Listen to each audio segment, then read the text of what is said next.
Los derechos humanos protegen a quienes son agredidos por los poderes del Estado. En la Edad Media era absurdo plantearlos. No había derechos para los hombres. La figura del Cristo torturado justificó la tortura de Torquemada. Todo régimen autoritario reprime desde un absoluto.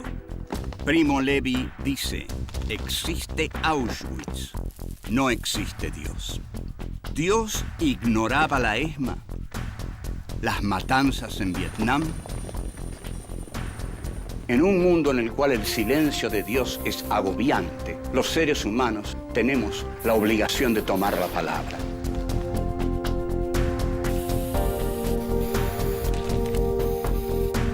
Filosofía aquí y ahora 5.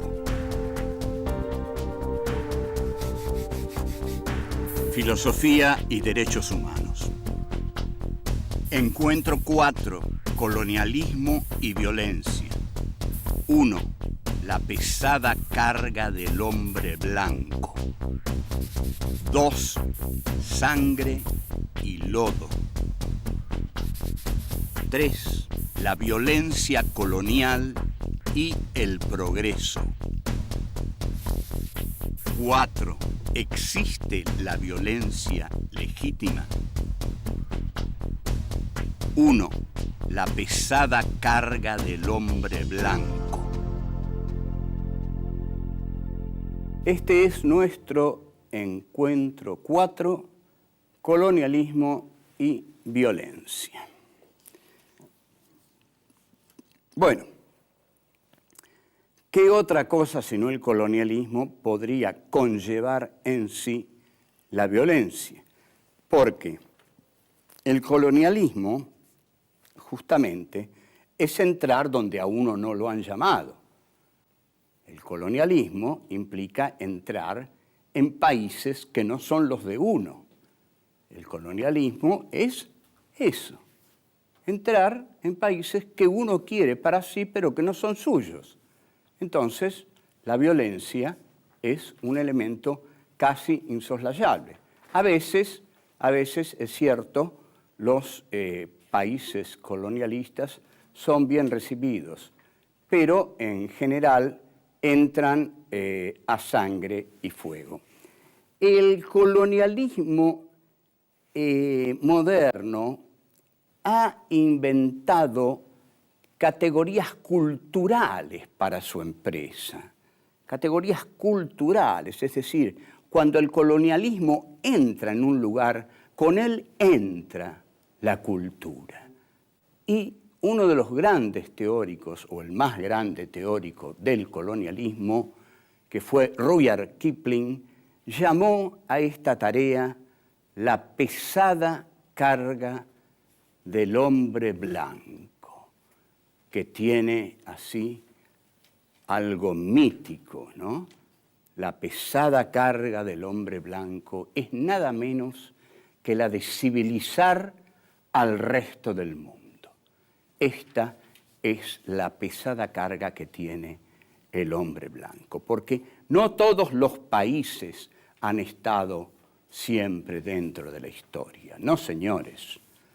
No, señores. Los que han estado siempre dentro de la historia son los países occidentales.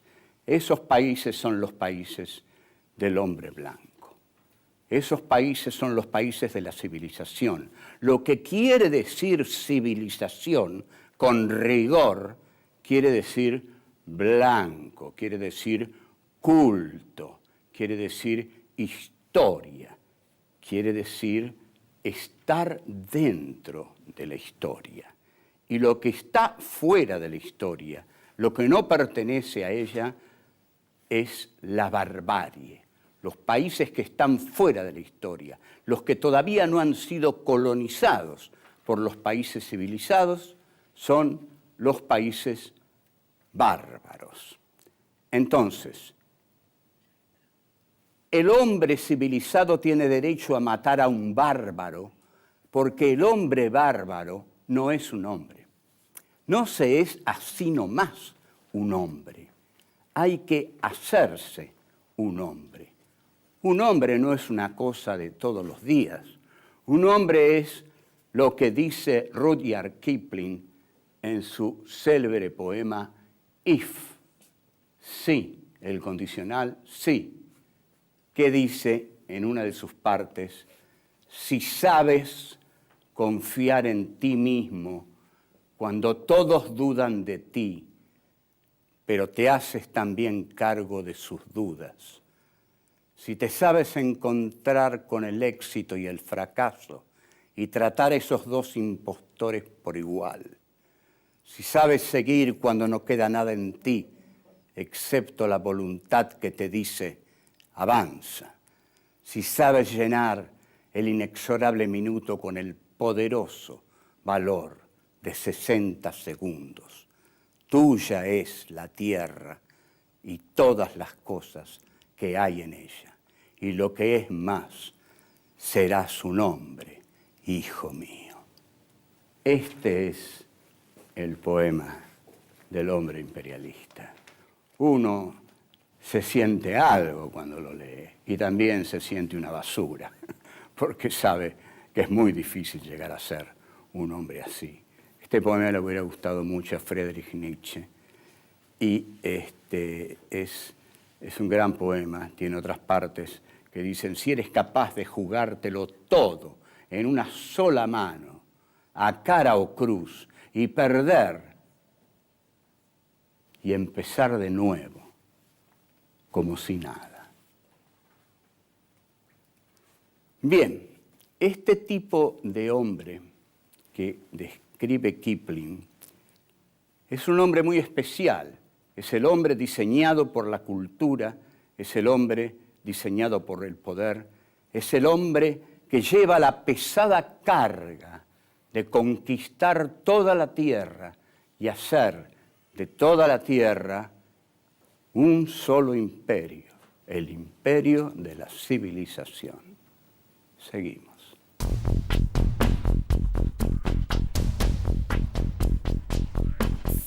Dos, sangre y lodo. El colonialismo fue el proceso más violento de la historia del hombre. El colonialismo empieza para nosotros, el colonialismo capitalista, empieza en 1492, cuando Colón llega a América Latina y sigue desarrollándose a partir de ahí. Es un proceso tan violento que en esa primera aventura colonial nosotros podríamos decir que fueron arrasados todos los pueblos originarios de América Latina. No hablemos de derechos humanos. ¿Qué derechos humanos? Nadie pensaba en derechos humanos. No había derechos humanos. Había ambición de oro, ambición de riquezas. Y sobre todo, los indios no eran humanos, no tenían corazón, no tenían nada, porque simplemente el Evangelio no los cubría. La cruz no los evangelizaba, no les daba un alma, no tenían alma. Entonces se los barría como a basura. Entonces, luego, a todos los demás pueblos que el colonialismo habrá de arrasar, a los pieles rojas, a los negros en el África, a los asiáticos, a los indios, las masacres infinitas que se harán hasta que, y se seguirán haciendo, hasta que Inglaterra se va consolidando en el siglo XIX como la nación industrialista y capitalista del mundo. Esta es lo que Marx llama acumulación originaria del capital. La acumulación originaria del capital, y que Marx, capítulo 24 del Capital, va a decir que el capital viene al mundo chorreando sangre y lodo. Sí, por supuesto, el capital viene al mundo chorreando sangre y lodo. Bueno, es así, no hay derechos humanos. Los conquistadores, los que buscan el capital iniciático no se detienen en esto. Marx dice que hay una historia ingenua, lo dice en el capítulo 24 del Capital, que dice que había una pandilla de vagos que no hacían nada, y había, según el capitalismo, y había unos muchachos muy trabajadores, y bueno, y que esos hicieron un capitalismo, un capital, y contrataron a los otros, y bueno, los llevaron a las fábricas. Pero lo cierto es que la explotación de todas las regiones se tradujo en una explotación y en un traslado del oro de América Latina, que se llevó fundamentalmente a Gran Bretaña, porque los piratas de Inglaterra lo derivaron justamente a Inglaterra. Ahora, a la vez, las minas aborígenes, saqueos de esclavos, las minas aborígenes son paisajes inimaginables para nosotros. Son formas de explotación que el colonialismo ha hecho en América, India, China, ¿a qué colaboran? Al desarrollo de la burguesía, una clase a la que Marx admira profundamente, ¿no? Marx dice, no ha habido una clase más dinámica que la burguesía. La burguesía ha transformado al mundo, y Marx apoya este desarrollo de la burguesía, porque dice, bueno, con el desarrollo de la burguesía vendrá su muerte, porque será el proletariado el que le dará muerte. Pero, bueno, el colonialismo todo lo que hace el colonialismo lo hace por la violencia. La violencia se basa en el dolor. Si el hombre no sufriera, la violencia no tendría sentido, no serviría para nada. Aquí la cuestión central es que el hombre tiene dolor, que el hombre sufre. Si a uno le pusieran un hierro candente acá y no le pasara nada, la violencia y la tortura no tendrían el efecto que tienen. Si a uno le tiraran 5 balas y siguiera vivo, tampoco. Yo conversé más de una vez con 2 custodios del fallecido metalúrgico Lorenzo Miguel, sobre todo con uno en un tren a Mendoza en el año 75, y no le dije quién era, ¿no? Que era un profesor, etc.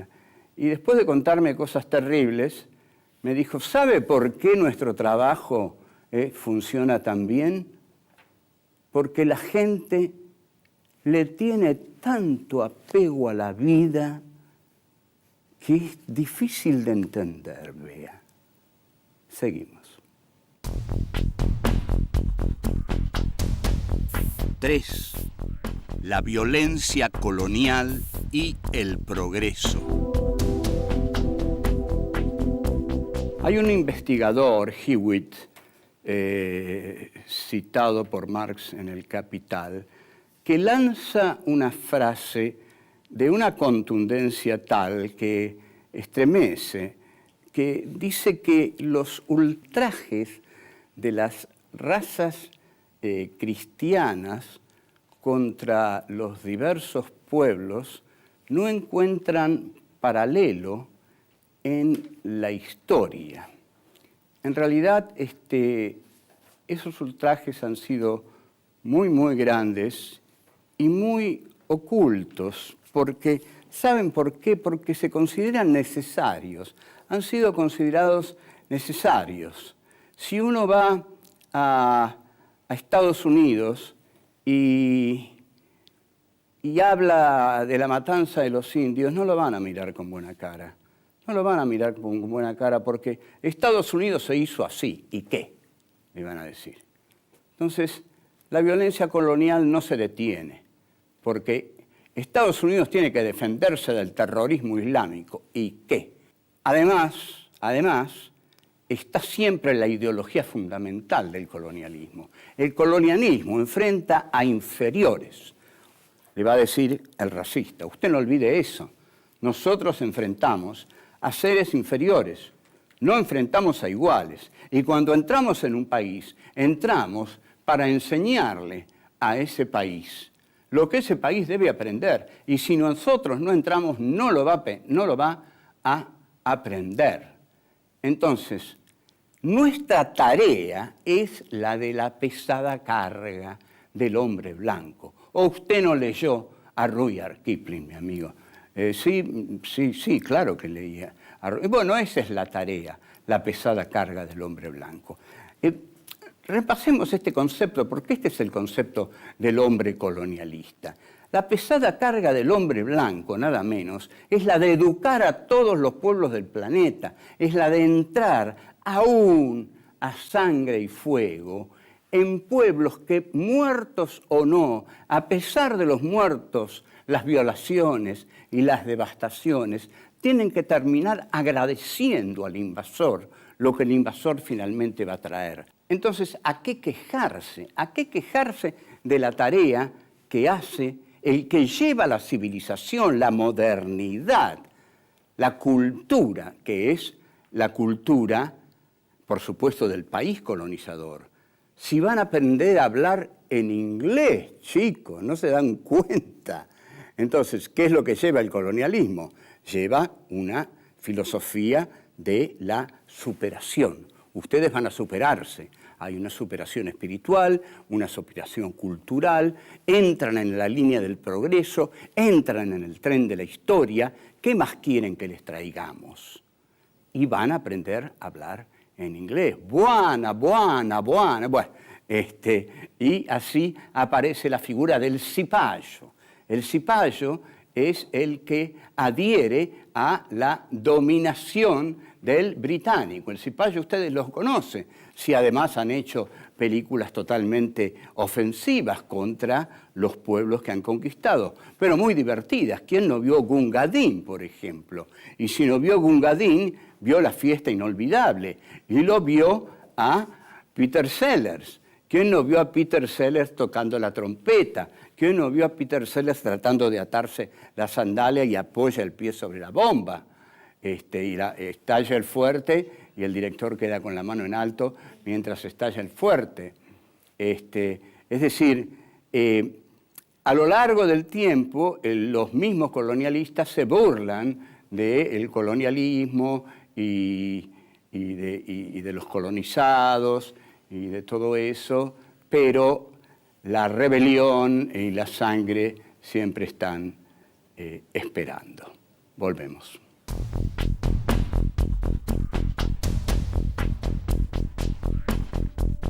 Cuatro. ¿Existe la violencia legítima?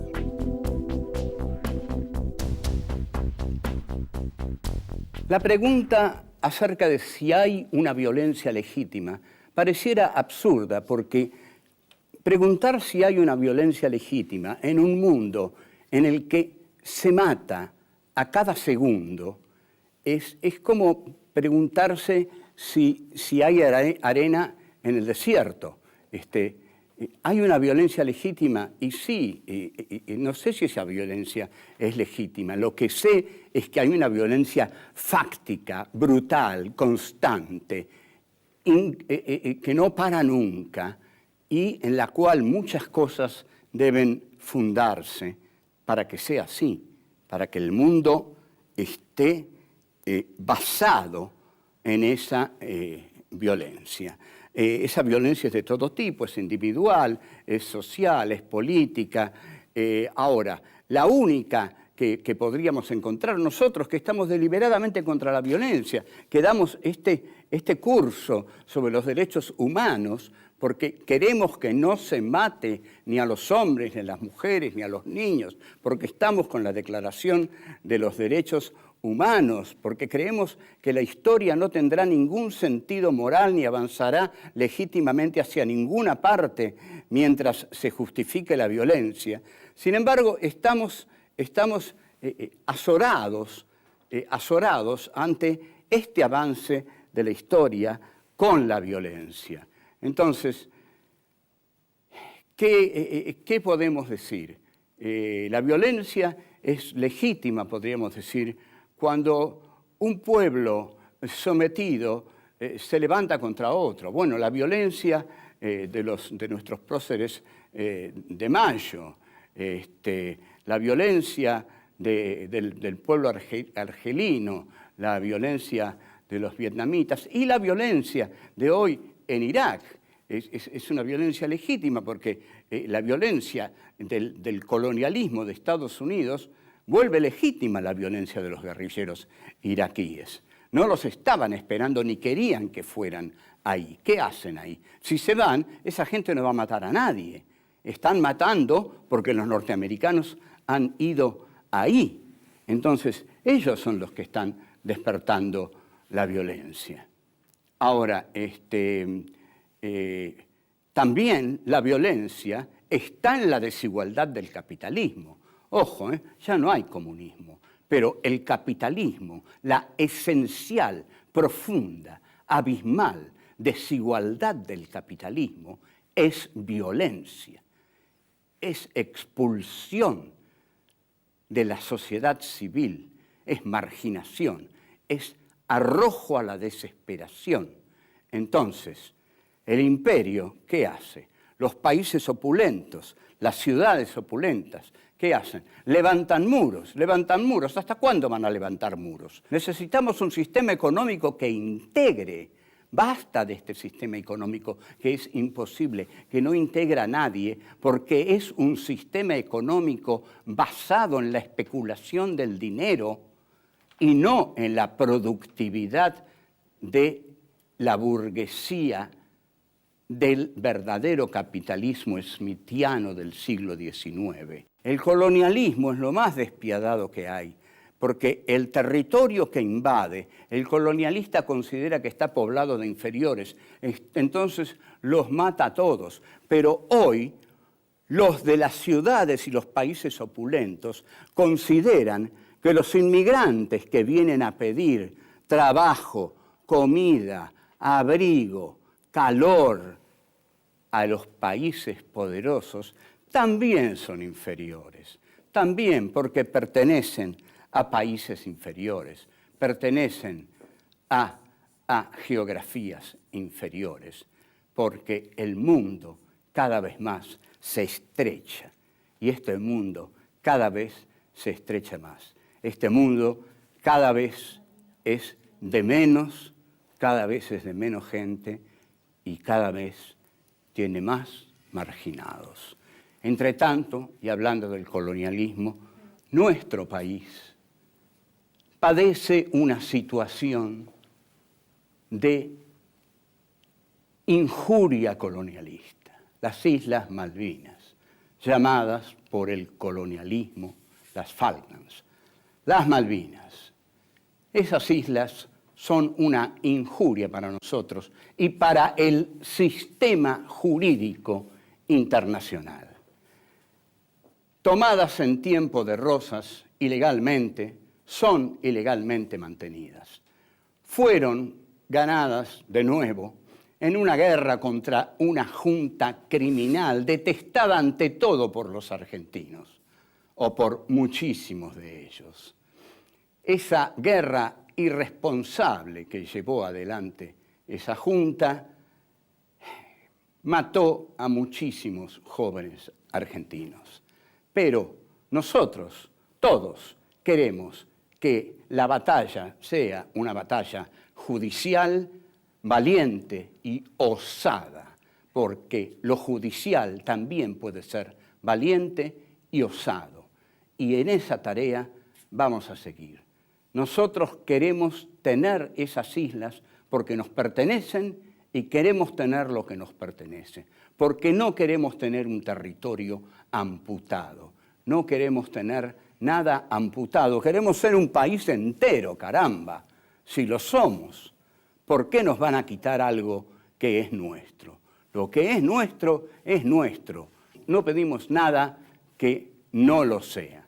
De modo que esas islas son nuestras y las vamos a seguir pidiendo mientras estemos arriba, flotando sobre las aguas de este mundo. Chao.